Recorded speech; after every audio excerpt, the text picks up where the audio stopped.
ವಿಚಾರ ವರಿಷ್ಠರೊಂದಿಗೆ ಮಾತನಾಡುತ್ತೇನೆ. ಡಿ.ಕೆ. ಶಿವಕುಮಾರ್. ನಮಸ್ಕಾರ. ನಾನು ಮಾಧವಿ ಇಲಾಖೆ ಎಂಟಿವಿ ವೀಕ್ಷಕರಿಗೆ ಸ್ವಾಗತ. ದಿನಾಂಕ 26 ಜೂನ್ 2026ರಂದು ಮುದ್ದೇಬಿಹಾಳ ಕ್ಷೇತ್ರದ ಶಾಸಕ ಅಪ್ಪಾಜಿ ಸಿ.ಎಸ್. ನಾಡಗೌಡ ಅವರು ಪಕ್ಷಕ್ಕಾಗಿ ಅಪಾರ ತ್ಯಾಗ ಮತ್ತು ಶ್ರಮ ವಹಿಸಿದ್ದು, ಅವರ ಸೇವೆಗೆ ತಕ್ಕ ಪ್ರತಿಫಲ ದೊರೆಯಬೇಕು ಎಂಬುದು ನನ್ನ ಆಶಯವಾಗಿದೆ ಎಂದು ಉಪಮುಖ್ಯಮಂತ್ರಿ ಡಿ.ಕೆ. ಶಿವಕುಮಾರ್ ತಿಳಿಸಿದ್ದಾರೆ. ಶುಕ್ರವಾರ ಬೆಂಗಳೂರಿನ ತಮ್ಮ ನಿವಾಸದಲ್ಲಿ ಮುದ್ದೇಬಿಹಾಳ ಕ್ಷೇತ್ರದ ಬೆಂಬಲಿಗರು ಶಾಸಕ ನಾಡಗೌಡರಿಗೆ ಸಚಿವ ಸ್ಥಾನ ನೀಡುವಂತೆ ಮನವಿ ಸಲ್ಲಿಸಿದ ಸಂದರ್ಭದಲ್ಲಿ ಅವರು ಮಾತನಾಡಿದರು. ನಾನು ಮತ್ತು ನಾಡಗೌಡರು ಒಂದೇ ಕಾಲಘಟ್ಟದಲ್ಲಿ ಪಕ್ಷದಲ್ಲಿ ಕೆಲಸ ಮಾಡಿದ್ದೇವೆ. ಪಕ್ಷ ಸಂಘಟನೆಯಲ್ಲಿ ಅವರ ಪಾತ್ರ ಮಹತ್ವದ್ದಾಗಿದೆ. ಹಿಂದಿನ ಸರ್ಕಾರದ ಅವಧಿಯಲ್ಲಿಯೇ ಅವರಿಗೆ ಸಚಿವ ಸ್ಥಾನ ಸಿಗಬೇಕಾಗಿತ್ತು. ಆದರೆ ಕಾರಣಾಂತರಗಳಿಂದ ಅದು ಸಾಧ್ಯವಾಗಲಿಲ್ಲ.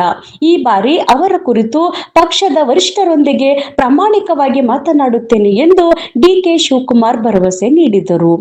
ನಾಡಗೌಡರ ಬಗ್ಗೆ ಹೇಳಲು ನೀವು ಇಲ್ಲಿಗೆ ಬರುವ ಅಗತ್ಯವಿರಲಿಲ್ಲ. ಅವರು ಶ್ರಮ ಮತ್ತು ಸೇವೆ ನಮಗೆ ತಿಳಿದಿದೆ. ಆದರೂ ಅವರ ಮೇಲಿನ ಅಭಿಮಾನದಿಂದ ಆಗಮಿಸಿರುವ ನಿಮಗೆಲ್ಲರಿಗೂ ಅಭಿನಂದನೆಗಳು ಎಂದು ಅವರು ಹೇಳಿದರು. ಈ ಸಂದರ್ಭದಲ್ಲಿ ಶಾಸಕ ಅಪ್ಪಾಜಿ ನಾಡಗೌಡ ಸೇರಿದಂತೆ ತಾಳಿಕೋಟೆ, ಮುದ್ದೇಬಿಹಾಳ ಹಾಗೂ ನಾಲತವಾಡ ಭಾಗದ ನೂರಾರು ಮುಖಂಡರು ಮತ್ತು ಕಾರ್ಯಕರ್ತರು ಉಪಸ್ಥಿತರಿದ್ದರು. ವರದಿ ಶ್ರೀಶೈಲ್ ಸಜ್ಜನ, ಎಂಟಿವಿ ನ್ಯೂಸ್ ಕನ್ನಡ. ನಮ್ಮ ನಡೆ ನ್ಯಾಯದ ಕಡೆ. ನಿರಂತರ ಸುದ್ದಿ ಹಾಗೂ ಜಾಹೀರಾತುಗಳಿಗಾಗಿ ಸಂಪರ್ಕಿಸಿ 7259218640. ಧನ್ಯವಾದಗಳು. ಜಿಲ್ಲೆಯಲ್ಲಿ ಅವರೇ ಆದ ಗೌರವಾನ್ವಿತ ಮನೆತನವನ್ನು ಹೊಂದಿದ್ದಾರೆ. ಸನ್ಮಾನ್ಯ ಮುಖ್ಯಮಂತ್ರಿಗಳ ಸಾಹೇಬರಲ್ಲಿ ಬೆನ್ನವಿಸಿಕೊಳ್ಳಿ. ಹಿಂದಕ್ಕವರಪ್ಪ ಆಯ್ತಾಯ್ತಾಯ್ತು ಮಿತ್ರ ಅಂತ ನಾಡಗೌಡ್ರೆ, ಆಯ್ತಾಯ್ತಾಯ್ತು ಮಿತ್ರ ಅಂತ ನಾಡಗೌಡ್ರೆ, ಮುದ್ದೇಬಿಹಾಳ್ನ ಎಲ್ಲ ಮುಖಂಡಗಳೇ, ಕಾರ್ಯಕರ್ತಗಳೇ, ವಿವಿಧ ಸಂಸ್ಥೆಗಳನ್ನು ಪ್ರತಿನಿಧಿಸಿದಂಥ ಎಲ್ಲ ಮುಖಂಡಗಳೇ, ಸ್ನೇಹಿತರೆ,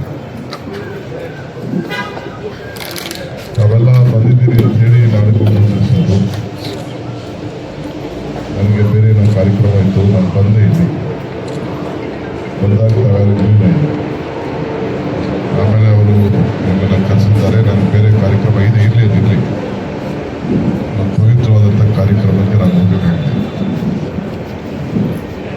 ಇವತ್ತು ತಮ್ಮ ಆಸೆ, ತಮ್ಮ ವಿಚಾರ, ತಮ್ಮ ಅಭಿಮತ ಅರ್ತಿದ್ದೇನೆ. ನಾಡಗೌಡರ ಬಗ್ಗೆ ನಾವು ಯಾರು ಏನು ಹೇಳುವಂಥ ಅವಶ್ಯಕತೆ ನನಗಿಲ್ಲ. ಬಹುಶಃ ಹಿಂದೆ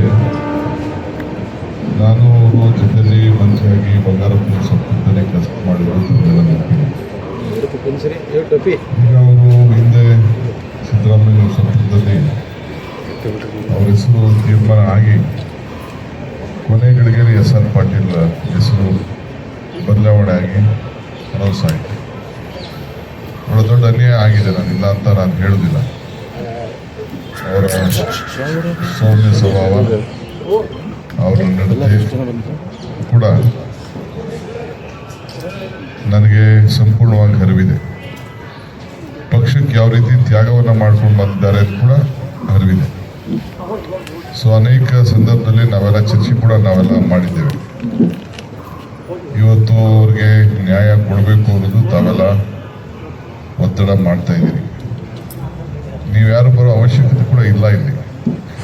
ಆದರೂ ಅಭಿಮಾನಕ್ಕೆ ಯಾರು ನಾವು ನಿಮ್ಮ ಅಭಿಮಾನ, ಪ್ರೀತಿ, ವಿಶ್ವಾಸ, ಸುಮಾರು 40 ವರ್ಷದ ಗೆಳೆತನ ಒಟ್ಟಿಗೆ ಸೇರಿ ಅವ್ರನ್ನ ತಾವೆಲ್ಲ ಸೇರಿ ಸತತ 8 ಬಾರಿ ಚುನಾವಣೆಯಲ್ಲಿ ಹೋರಾಟಕ್ಕೆ ಜಿಲ್ಲಾ ಪಂಚಾಯತಿಯಿಂದ ಕೂಡ ಅವರ ಬೆನ್ನತ್ತಿದ್ದೀರಿ. 6 ಬಾರಿ ಗೆದ್ದಿದ್ದಾರೆ.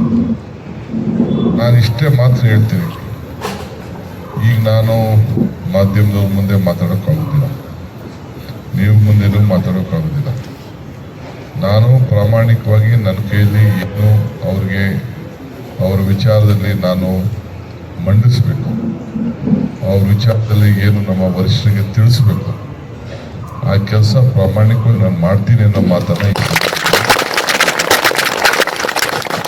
ಸೊ ಅದರಿಂದ ನಿಮಗೆ ಕೂಡ ನನಗೆ ಅರಿವಿದೆ, ನನ್ನ ಮೇಲೆ ಏನು ವಿಶ್ವಾಸ ಇಟ್ಟಿದ್ದೀರಿ ಕೂಡ ನನಗೆ ಅರಿವಿದೆ.